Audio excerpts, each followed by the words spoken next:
안녕하십니까. 원클릭 AI의 연준모입니다. 오늘은 정규화와 유넷에 대해서 알아보도록 하겠습니다.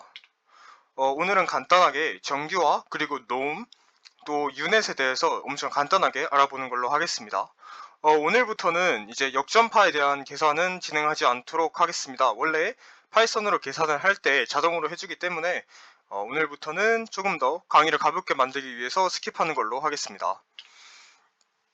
먼저 정규화에 대해 알아보고 가면 좋을 것 같습니다. 저희가 딥러닝을 진행할 때 이제 흔히 덴스 레이어에서 위와 보이시는 것 같이 y는 wx 플러스 b 이런 식으로 가중치랑 편향이 업데이트가 됐는데요.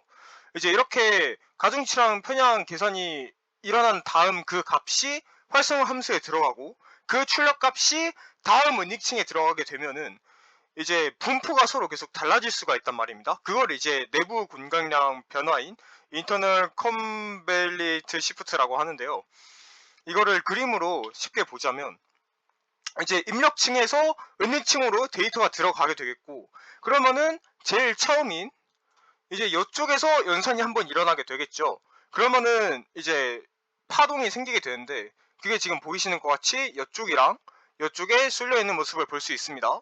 근데 여기에 있던 출력값이 이제 활성화 함수를 거치고 다음 은닉층으로 들어가게 되면은 분명히 분포가 여기가 더 많았는데 위쪽으로 이렇게 옮겨질 수가 있어요. 이걸 이제 업데이트되는 량이라고 생각을 해주시면 되는데, 이렇게 이게 계속 분포가 바뀌어 버리면은 진동이 생겨서 이제 딥러닝이 무너지게 될 수가 있습니다.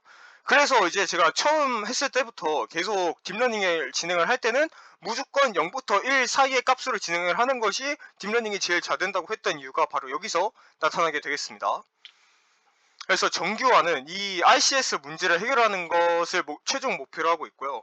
그래서 일반적으로 모든 입력 벡터들의 분포를 0이랑 1 사이로 표준화하게 되겠습니다. 그래서 이렇게 정규화가 들어가게 되면은 학습이 안정화가 되겠고요. 또 숫자 크기가 작아지기 때문에 학습도 가속화가 되겠습니다. 그래서 대표적인 정규화에는 이렇게 레이어 노멀라이제이션, 배치 노멀라이제이션 이렇게 두 개가 진짜 많이 쓰이는 것 같고요. 아래에 있는 두 개는 특수 목적으로 쓰이기 때문에 이제 저도 많이 사용해 본 적이 없습니다. 그래서 먼저 배치 노멀라이제이션에 대해 알아보면 좋을 것 같은데요. 이거 같은 경우에는 CNN처럼 이미지를 핸들할 때 주로 사용을 하게 되겠습니다. 그래서 통계량을 미니 배치 단위로 계산을 해서 입력 분포의 변화를 줄이게 되겠는데요. 그래서 보시면은 지금 요거 같은 경우에는 예시로 나와 있는 게 RGB 사진이 되겠죠. 채널이 총 3개가 되어 있고, 그리고 이렇게 값이 들어가 있습니다. 이제 이 배치 노멀라이제이션 같은 경우에는 배치 사이즈에 영향을 엄청 많이 받게 돼요. 그래서 지금 이렇게 RGB일 경우에는 채널이 3개임에도 불구하고 배치가 1이 되겠죠. 근데 RGB가 아니라 흑백인 경우에는 채널이 1개밖에 없을 거 아니에요. 그래도 배치 1이면은 그 이미지 한 장이 되는 겁니다. 그래서 RGB 이미지가 들어가게 될 때는 채널이 3개가 배치 1이 되는 거고, 흑백 데이터가 들어올 때는 채널 1개가 배치 1이 되겠습니다. 그래서 배치 사이즈는 한 번에 가중치 업데이트에 사용되는 데이터의 샘플의 개수가 되겠는데요. 이제 총 데이터가 1000개다. 그리고 한 번에 100개씩 10번 학습을 할 건지, 한 번에 1000개를 다 학습할 것인지 이제 정하게 되겠습니다. 이제 여기는 또 그 분류가 되는 레이블의 수에 또 영향이 있는데요. 예를 들어서 배치 사이즈가 1인데 저희가 분류해야 되는 게 2개의 클래스라고 해봅시다. 그러면은 한 번의 딥러닝 동안 저희는 한 개의 클래스에 대해서만 업데이트가 진행이 되게 돼요. 그러면은 다른 한 개의 클래스에 대해서는 아예 업데이트가 진행이 되지 않으니까, 딥러닝이 진행이 안 되니까 이게 올바르게 안 되겠죠. 이제 반대로 입력 데이터가 3개고 3개의 레이블이 다 각각이 있고 또 전체 레이블이 3개면은 각 레이블에 대해서 한 번씩 딥러닝이 되기 때문에 이제 제가 앞서서 말했던 예시보다는 조금 더 나은 딥러닝이 되겠죠. 그래서 지금 보시면은 이제 큰 배치 크기라고 지금 막 256, 1024 이렇게 들고 왔는데, 사실 실제 여러분들이 VRAM으로 딥러닝을 돌리다 보면은 이게 저희가 막 프로 글카를 사용할 수 없잖아요. 막 A1000 이런 거를 6000 이런 걸 못 쓰기 때문에 웬만하면은 32면은 많이 크게 가져온 거고 16이면 이제 적당히 가져온 거고 8이면 작게 가져온 거고 그런 느낌이 되겠습니다. 그래서 그라딜리언트 누적 같은 걸로 이제 배치 크기를 이제 작게 가져갔을 때 오는 단점을 커버하기도 하고 그러죠. 그라딜리언트 누적이 진짜 사용을 했을 때 엄청 체감이 많이 되거든요. 그래서 여러분도 만약 딥러닝 했을 때 모델 성능이 좀 마음에 들지 않는다 그러면 한 번쯤 사용을 해 보시는 것도 좋을 것 같습니다. 그래서 지금 표로 깔끔하게 정리가 되어 있는데요. 이제 계속 VRAM 얘기를 하고 있잖아요. 배치 크기가 크면 클수록 VRAM을 많이 잡아먹게 돼요. 그래서 지금 보이시는 것처럼 이제 매우 많이 잡아먹게 되겠고, 반대로 배치가 작으면은 그만큼 GPU에서 차지하는 VRAM 크기도 많이 작아지게 되겠습니다. 그래서 밑에 학습 안정성 같은 경우에는 이제 이게 무슨 말이냐면, 이제 제가 앞서서 말했었던 적은 데이터로 들어갈 경우에 이제 레이블 수보다 적어지면 딥러닝이 망해버리고, 그것보다 많아도 저희가 데이터가 적으면 적을수록 이제 이상치에 대해서 노이즈가 들어왔을 때 모델이 크게 흔들리게 되잖아요. 이제 배치 사이즈가 커지면은 이제 그런 것도 훨씬 줄어든다, 그런 얘기를 지금 하고 있습니다. 그래서 간단하게 이제 식을 좀 알아보고 가면 좋을 것 같은데요. 이제 여러분들이 중학생 때 전부 다 평균 구하는 거랑 분산 구하는 걸 다 배우셨을 겁니다. 그래서 여기 보시면은 배치에 포함된 이제 이미지 개수가 여기 n이 되겠고요. 그리고 채널 개수 이렇게 가지고 와서 연산을 하게 되겠습니다.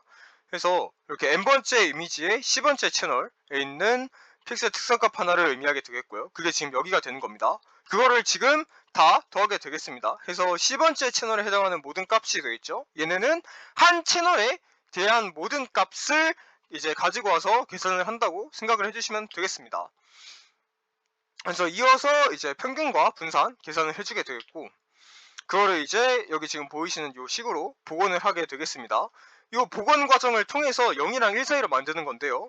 이제 어디서 많이 본 것 같죠? 좀 소프트맥스랑 식이 비슷하게 생겼죠? 소프트맥스도 마찬가지로 0이랑 1 사이로 이거를 해주는 거였잖아요.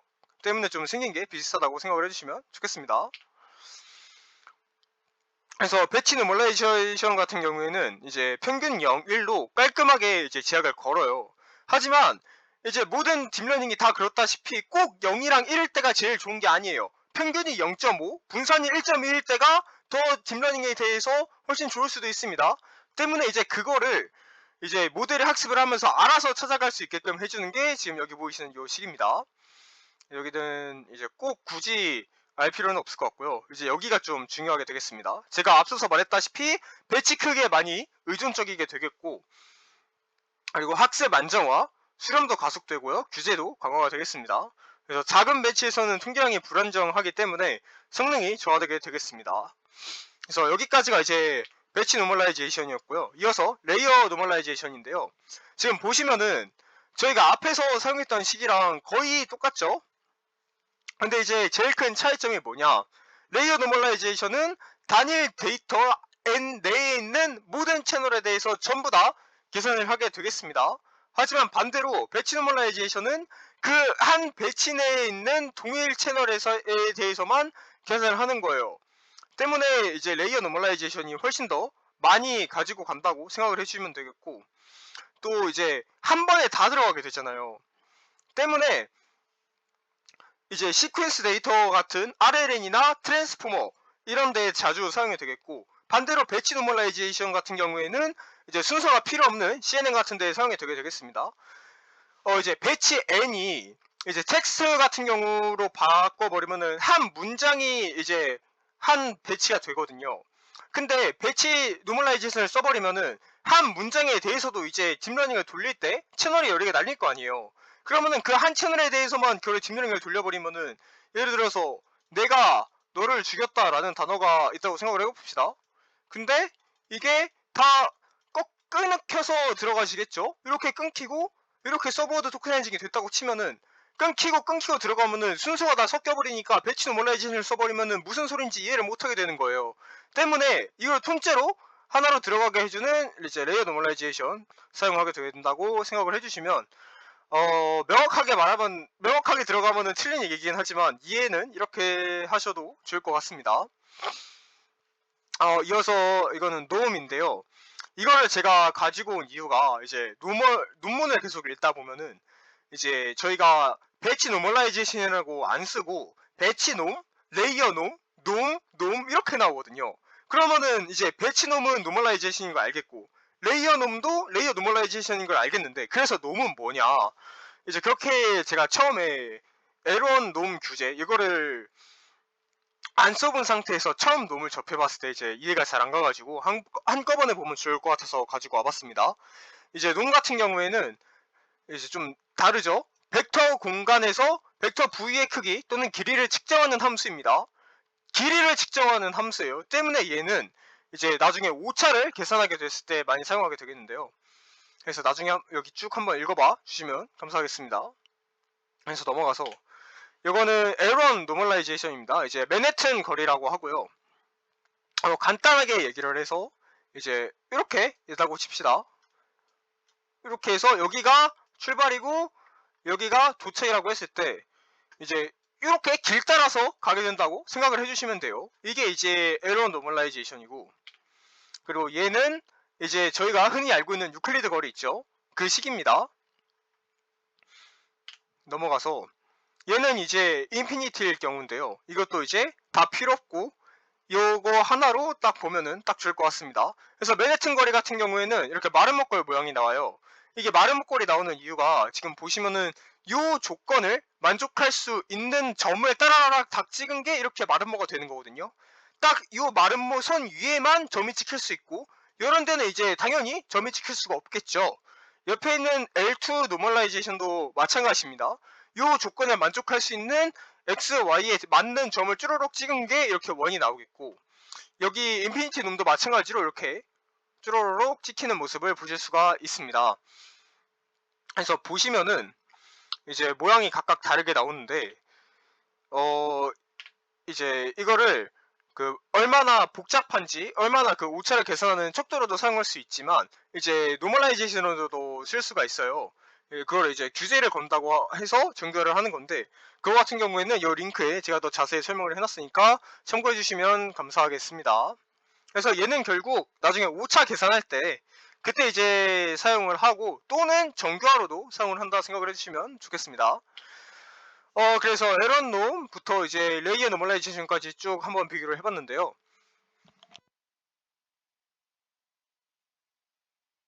이제 표로 아주 쉽게 알아보실 수 있도록 정리를 해놨습니다. 이것도 나중에 한번 읽어봐 주시면 감사하겠습니다. 이어서 유넷에 대해서 한번 알아보도록 하겠습니다. 이제 이미지 분할을 위한 모델이고요. 대칭적인 구조로 U자 형태를 가지게 되겠습니다. 그래서 인코더랑 디코더 그리고 스킵 연결 이렇게 구성이 된다고 생각을 해주시면 되겠습니다. 그래서 유넷은 이제 이미지 분할을 위한 모델이에요. 그래서 저희가 옛날에 욜로 했을 때 그때도 이제 밑으로 내려간 다음에 다시 올라가는 방식을 사용했잖아요. 얘도 이거랑 굉장히 비슷한 구조를 띠고 있는데요. 먼저 인코더입니다. 이제 인코더 같은 경우에는 이제 욜로 했을 때랑 비슷하게 이미지의 특징을 추출하게 되겠죠. 그래서 이미지의 전반적인 문맥을 파악하게 되겠습니다. 그래서 반복 블록으로 3 곱하기 3 컨볼루션이 들어가는데요. 거기에 렐로 활성화 함수까지 포함을 해서 2회 실행한다고 이제 논문에 나와 있습니다. 여기 앞에 나온 밑에 있는 이 논문 주소 보이시죠? 여기 들어가면 유넷 논문 나오는데 이거 정리한 내용이라고 생각을 해주시면 감사하겠습니다. 그래서 이제 컨볼루션 2번 친 다음에 다운 샘플링을 진행을 하게 되는데요. 이거 그냥 누가 봐도 CNN 블록이죠. 이제 CNN에서 항상 봤던 그 구조입니다. 이제 컨볼루션 레이어 까먹으셨을까봐 한번 들고 와봤습니다. 그래서 항상 이렇게 해서 이거를 곱해 줬었죠. 그래서 이렇게 연산 나왔었고 다음 그거에 대해서도 연산 나왔었고 스텝 1때 기준이죠. 패딩 0이고 그래서 이런 식으로 나와진다. 까먹지 말고 기억해 주셨으면 감사하겠습니다. 그래서 렐루도 가져와 봤습니다. 0보다 값이 작으면 다 0으로 해버리고 0보다 커버리면은 그대로 출력하는 구조였죠. 굉장히 빠른 속도를 자랑하는 그런 친구였지만 이제 역전파 때 0보다 값이 작아버리면은 노드가 죽어버리는 죽은 렐루 문제가 있는 그런 활성화 함수였습니다. 이제 맥스 폴링 같은 경우에도 이제 지금 이거를 2개로 놓고 필터 크기를 2개로 놨을 때 이제 이렇게 나왔죠. 그래서 여기서 제일 큰 값들만 가지고 오는 그런 내용이었습니다. 정식 출력이 이렇게 나오는 모습. 그래서 인코더를 쭉 펼쳐서 보면은 이제 3 곱하기 3 컨볼루션 렐루, 그 다음에 또 3 곱하기 3 컨볼루션 렐루, 마지막으로 2 곱하기 2 맥스폴링으로 마무리가 되는 모습을 보여주고 있습니다. 이제 인코더를 통해서 이제 이미지가 압축이 됐으니까 그 특징맵을 바탕으로 이제 위치 정보를 다시 보완을 해야 되겠죠. 이제 인코더가 그림을 점점 확대해 가면서 그 위치에 뭐가 있는지, 눈이 있는 건지 손이 있는 건지 이런 거를 판단을 할 수 있었고, 이제 그러면 확대를 하면서 그 이미지의 위치 정보가 퇴색이 됐으니까 디코더를 통해서 위치 정보를 같이 복원을 해준다고 생각을 해주시면 좋겠습니다. 그래서 여기에는 업샘플링으로 2 곱하기 2 업 컨볼루션 이거를 사용하게 되겠는데요. 이게 저희가 계속 컨볼루션으로 크기를 줄이기만 하다 보니까 업 컨볼루션이 익숙하시지 않으실 수 있어요. 그래서 이제 업 컨볼루션이 뭐냐면은 이제 특징 맵의 크기 그거를 이제 2배로 늘리고 채널 수는 반으로 줄이는 그런 역할이 되겠습니다. 이거는 간단하게 예시로 알아보면 좋을 것 같은데요. 이제 입력 데이터 i가 이제 이렇게 준비가 되어 있고, 반대로 얘는 컨볼루션에 들어가는 커널 되겠습니다. 그러면은 요 1에 대해서 다 곱하는 거예요. 한번 곱하고 여기에다 곱하고 얘도 곱하고 얘도 곱한 값이 얘가 되겠고, 요 2에 대해서도 1과 마찬가지로 다 한 번씩 곱하게 됩니다. 그러면은 요게 나오겠죠. 3도 마찬가지로 다 한 번씩 곱해주면 이렇게 나올 거고, 4도 마찬가지로 연산해주면 이렇게 나오겠죠. 지금 여기 같은 경우에는 이제 스트라이드를 1로 놓고 계산을 하고 있는데요. 때문에 출력 크기 5를 계산을 해줬을 때 3이 나오는 모습을 되겠습니다. 때문에 연산을 했을 때 3 곱하기 3이 나온다고 생각을 해주시면 좋겠습니다. 그래서 넘어가서 이제 근데 스트라이드를 저희가 1로 줬기 때문에 이제 이렇게 하나씩 겹쳐진다고 생각을 해주시면 되겠습니다. 그러면은 이제 이렇게 나오겠죠. 그냥 딱 더해주면은 결과가 이렇게 나오게 되겠습니다. 이제 왜 여기서 더하는 거냐, 왜 곱하는 게 아니냐 말씀을 해주실 수 있는데, 이제 여기랑 겹쳐진 거예요. 이미지가 여기 이미지가 겹쳐진 거면은 여기는 중첩이 된 거잖아요. 중첩이 된 거면 더해줘야죠. 곱해주는 게 아니라. 때문에 더해주는 모습 보여주고 있습니다. 그래서 이어서 스케이프 커넥션인데요. 이제 인코더의 특징 맵을 디코더에 대응하는 레이어로 직접 복사해서 연결하는 구조입니다. 이제 저희가 인코더에서 컨볼루션이랑 폴링 하면서 이제 이미지가 계속 작아졌었잖아요. 이제 때문에 그거를 다시 살려주는 과정이라고 생각을 해주시면 되겠습니다. 그래서 여기에서는 폴링 되기 전에 이제 좀 고해상도 이미지 있잖아요. 컨볼루션만 통과를 했던 그 인코더 특징 맵을 가지고 오고, 그리고 업 컨볼루션을 진행한 디코더 특징 맵을 가지고 오게 되겠습니다. 그러면은 예시로 64 곱하기 64 128, 64 곱하기 64 128을 가지고 왔는데, 이거를 그냥 채널 방향으로 결합을 하게 되겠습니다. 진짜로 이렇게 결합하고 끝이에요. 이게 저희 인코더 특징 맵 있잖아요. 이게 이렇게 있는 거잖아요. 지금 여기가 이제 128이 되겠고, 채널 방향 이제 64, 64가 되겠는데, 이거 뒤에다가 그냥 냅다 붙여버리는 거예요. 디코더 특징 맵을. 이렇게 생각을 해주시는 게 제일 좋을 것 같아요. 어차피 사이즈 크기가 딱 떨어지게끔 되어 있거든요. 이렇게 해주는 게 이제 디코더에서 스킵 컨볼루션이 되겠습니다. 그래서 논문에서는 패딩을 사용하지 않아서 이제 인코더 디코더 맵 크기가 살짝 다를 수가 있어요. 그래서 중앙을 기준으로 크롭해서 크기를 맞추는 연결을 하게 되겠습니다. 이어서 이제 앞서서 이렇게 합쳐졌잖아요. 그 이미지에 3 곱하기 3 컨볼루션 렐루를 또 2번 반복을 해주게 되겠습니다. 그래서 이렇게 하면서 이제 더 복잡하고 정교한 패턴을 학습할 수 있도록 해주는 내용이 되겠습니다. 그래서 디코더 내용을 쭉 정리를 해보면 이렇게 2 곱하기 2 업 컨볼루션, 스킵 커넥션, 3 곱하기 3 컨볼루션, 렐루, 3 곱하기 3 컨볼루션, 렐루 이렇게 마무리가 되는 모습을 보실 수 있습니다.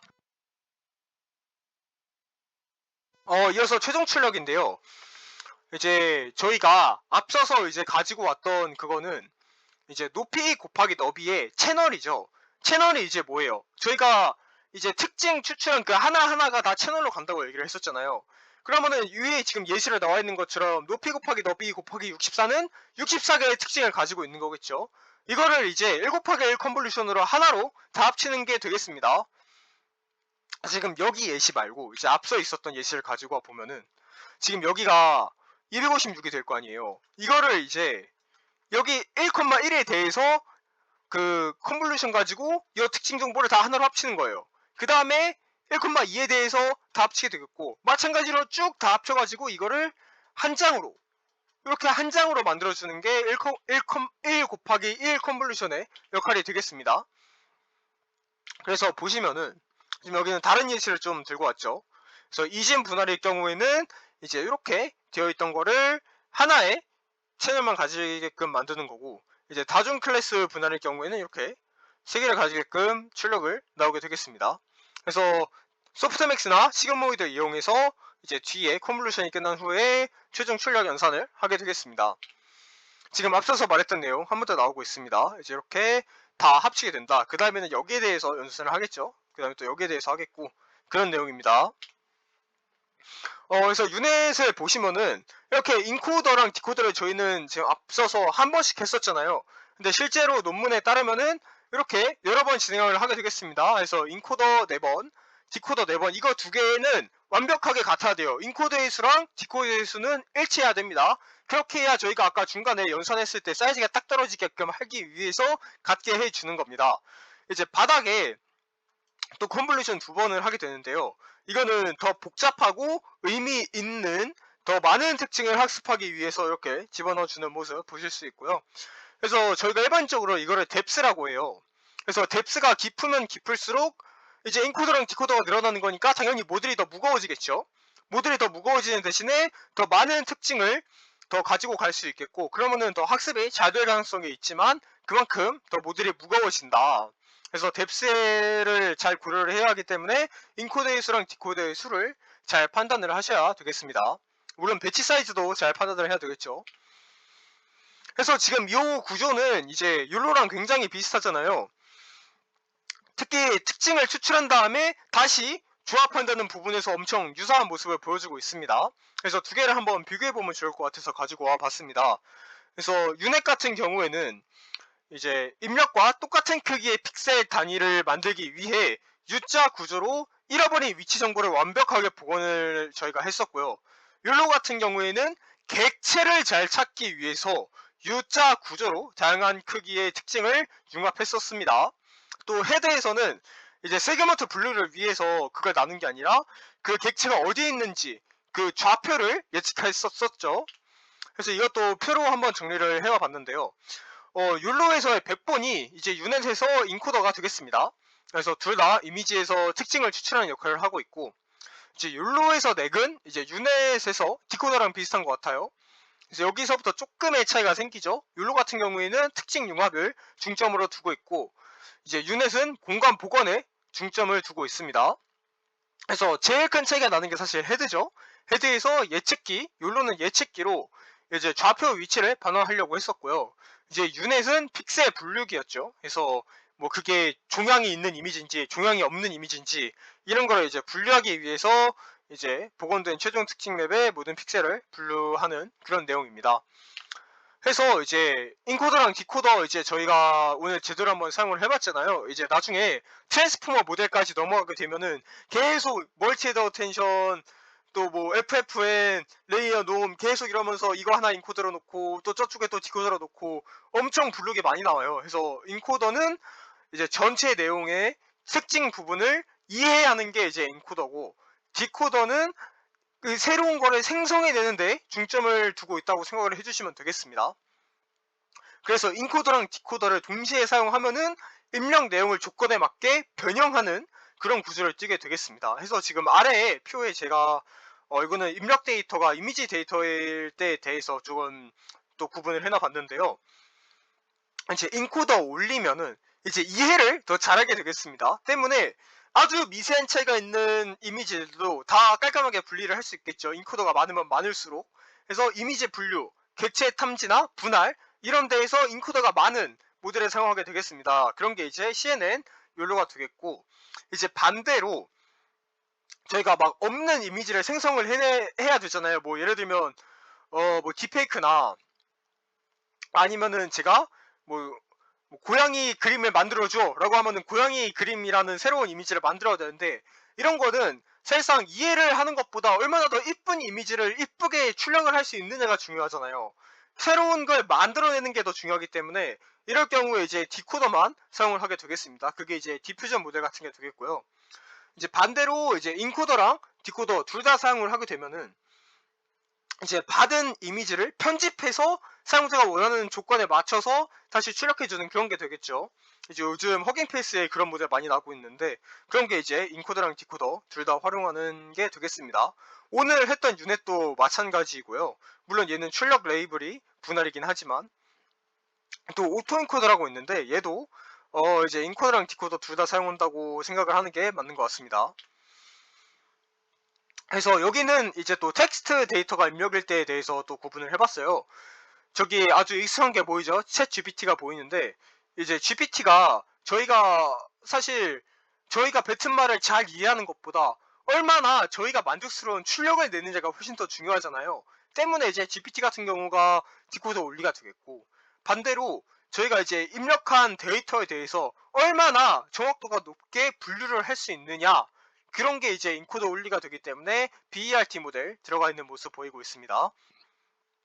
이제 인코더랑 디코더가 둘 다 있는 거는 이제 번역이나 요약 기능을 할 수 있는 T5 모델, BART 모델 등이 있다고 보실 수 있겠습니다.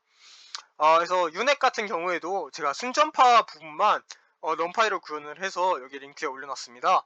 그래서 나중에 관심 있으신 분들 한 번씩 들어가 주시면 감사하겠습니다. 오늘 유넷은 여기까지 하고 마치겠습니다. 오늘도 감사했습니다.